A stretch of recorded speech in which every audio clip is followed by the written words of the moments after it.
जय महादेव। तो आज से हम शुरू कर रहे हैं एक वीकली शिव पुराण की सीरीज जिसमें मैंने जो सीखा है वो मैं आप लोगों को बता पाऊंगा। स्टार्टिंग विद अध्याय 1। इसमें we have a story of a Brahmin called Devraj.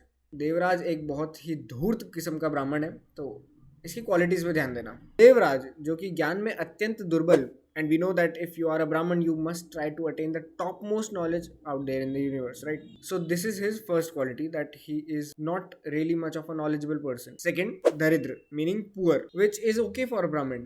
Third, रस बेचने वाला था. Now note, he was selling some sort of juice here which is not really recommended for a brahmin. But why did he sold it? Because he was not a ज्ञानी पुरुष himself, so people would not give him the resources they would normally give to a brahmin devta. Fourth और सबसे main point, वो वैदिक धर्म के विमुख था।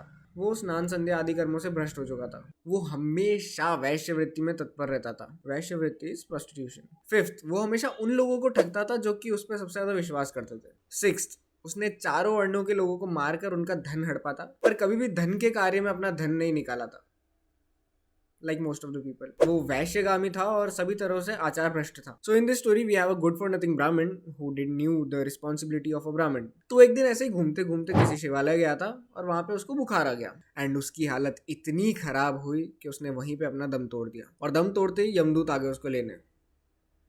पर आप एक चीज भूल रहे हो, वो मरा शिवालय में था और लकीली उस दिन उस शिवालय में शिव महापुराण की कथा हो रही थी। तो now Devraj died while listening to Shiv Mahapuran. अब जैसे ही यमदूत उसको अपने पाशों में बांधकर यमपुरी लेके गए, वहां एंट्री होती है 4 शिवगणों की।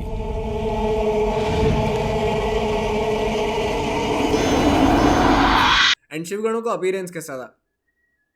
कर्पूर गौरम, कपूर के समान श्वेत, उनके हाथों में त्रिशूल, सिर पर लंबे लंबे बाल और पूरी बॉडी पे भस्म और मस्तक पे 3 आंखें।